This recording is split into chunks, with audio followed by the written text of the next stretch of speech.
On February 19th, 2013, in the early morning hours, a maintenance worker at a downtown Los Angeles hotel climbed to the roof to investigate complaints about the water.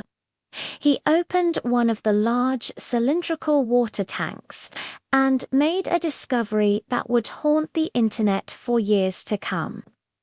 Inside that tank, floating in the dark water, was the body of a 21-year-old student named Elisa Lam.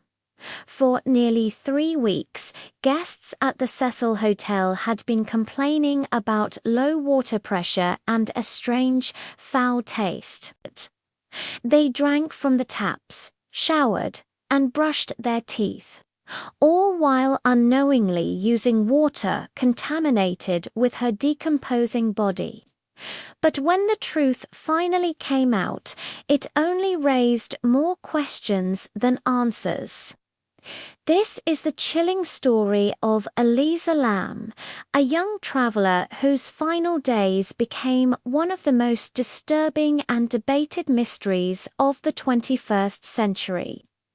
Elisa Lam was a bright, curious student from Vancouver, Canada, who was on a solo trip across the west coast of the United States. She documented her journey on her blog, sharing her thoughts on art, fashion, and her own struggles with loneliness and depression. Her trip was meant to be an adventure, a way to see the world and find herself. In late January 2013, her journey brought her to Los Angeles, where she checked into the infamous Cecil Hotel. Now, the Cecil Hotel wasn't just any budget lodging. It was a place with a notoriously dark and violent history. Since it opened in the 1920s, the hotel has been a magnet for tragedy. It was the site of numerous suicides, murders, and was even a temporary home to infamous serial killers like Richard Ramirez, the Night Stalker, and Jack Unterweger. The hotel had a reputation, a dark energy that seemed to cling to its walls. For Elisa, it was just an affordable place to stay. But it would become the final, terrifying chapter of her life.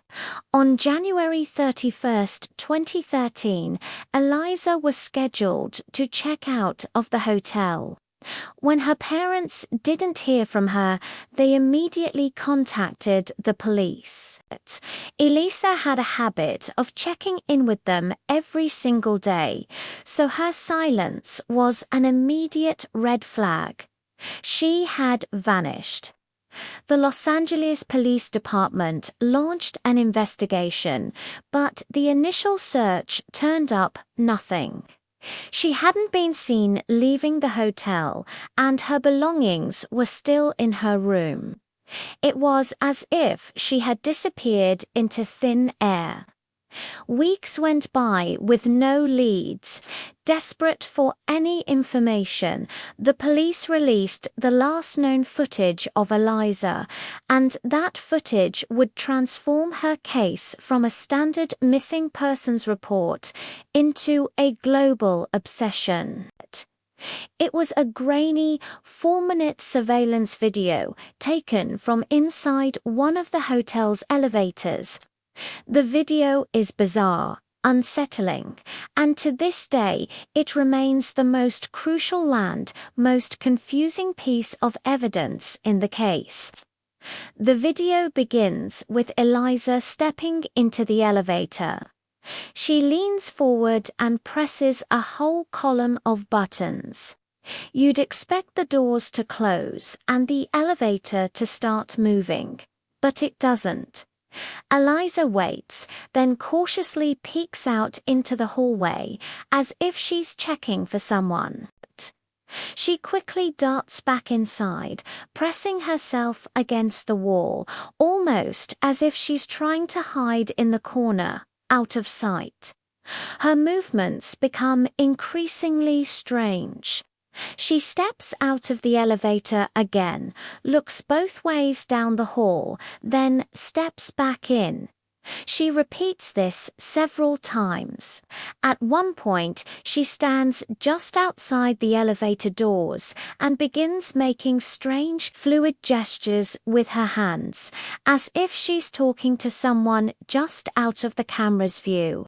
Her fingers twist and her palms turn upwards, almost like she's casting a spell or trying to explain something to an unseen person. Her expression shifts from what looks like playful fear to genuine confusion and distress. Throughout all of this, the elevator doors remain inexplicably open. They only close after she walks away from the elevator and down the hallway, finally disappearing from the frame. It's the last time anyone ever saw her alive. This bizarre footage was posted online, and it immediately went viral.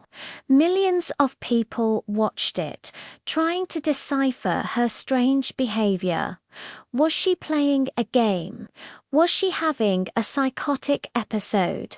Or was she genuinely hiding from someone who was pursuing her? The video offered no clear answers, only an unnerving glimpse into her final conscious moments. After that night, Elisa was gone. The police searched the entire hotel from top to bottom, including the rooftop, even using K9 units, but found no trace of her. It seemed impossible. How could a person just vanish inside a building without anyone seeing anything? The hotel staff, guests, and investigators were all stumped. For 19 agonizing days, her family waited for news, and the world speculated. Then came the guest complaints. The water pressure in the hotel was weak, and the water itself had a dark color and a sweet, disgusting taste. On February 19th, a maintenance worker went to the roof to inspect the 4 large water tanks that supplied the hotel. He noticed one of the tank lids was open. He climbed the ladder, peered inside, and made the gruesome discovery. Elisa Lam's naked body was floating face up in the water. Her clothes, the same ones she was wearing in the elevator video, were at the bottom of the tank. The discovery was shocking, but it created an even bigger puzzle. How did she get there? The rooftop was protected by a locked, alarmed door that only staff had access to. To get into the tank, she would have had to climb a 10-foot ladder, lift a heavy 20-pound lid, get inside, and somehow close it behind her. The tanks were designed to keep people out, not trap them in. And remember, the police and their dogs had already been on that roof and found nothing. The official autopsy report only added to the confusion. The coroner found no signs of physical trauma, assault, or foul play. Her toxicology report came back negative for illegal drugs or alcohol, though it did show she had been taking her prescribed medication for bipolar disorder. The final cause of death was ruled as accidental drowning, with her bipolar disorder listed as a significant contributing factor. But for the millions of people who had followed the case, that explanation felt deeply unsatisfying. If it was an accident, how did she get past a locked, alarmed door? How did she climb into a massive water tank and close the heavy lid from the inside? If she was having a manic episode, why did she take off all her clothes before getting into the water? The official story just didn't add up. This is where the theories began to spiral. The internet became a breeding ground for amateur detectives, each with their own explanation. One popular theory centered on her mental health.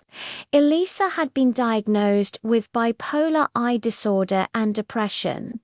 The theory suggests she experienced a severe psychotic episode, causing her to become paranoid and believe someone was chasing her, which could explain her behavior in the elevator.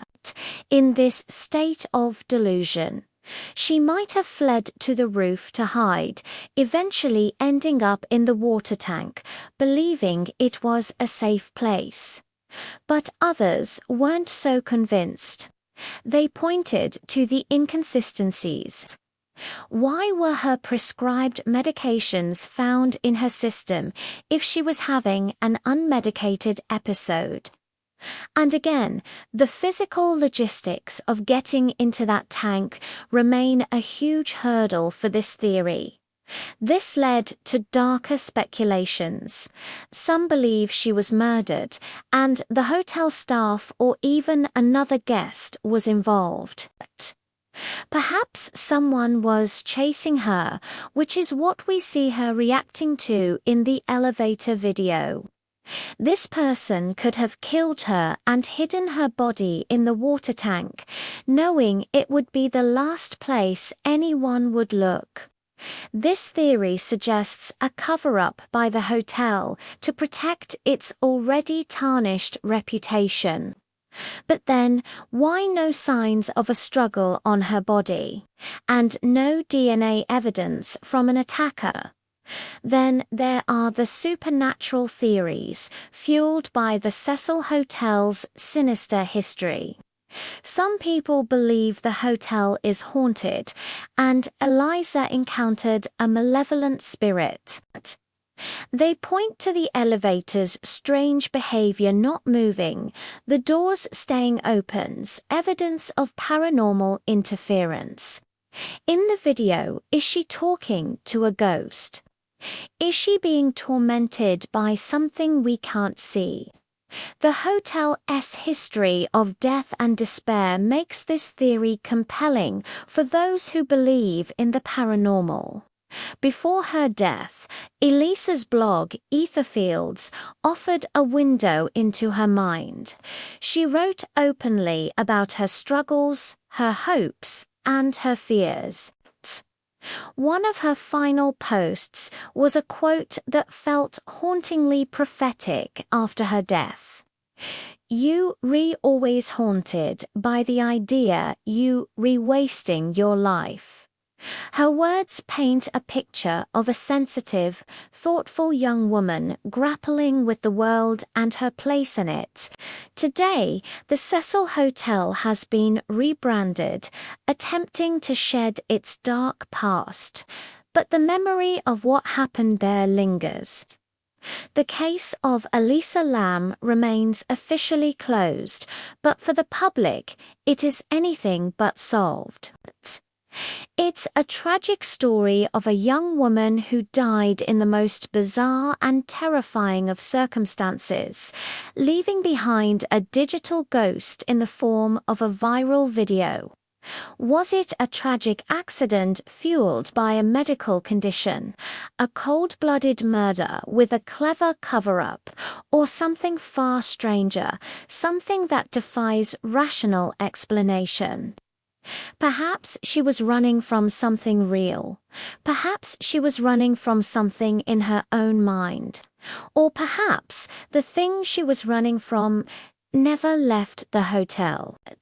What do you think really happened to Elisa Lam? Was it an accident, murder, or something else entirely? Share your theories in the comments below. And if you want to explore more stories the world still can't explain, make sure to like this video and subscribe. Thanks for watching.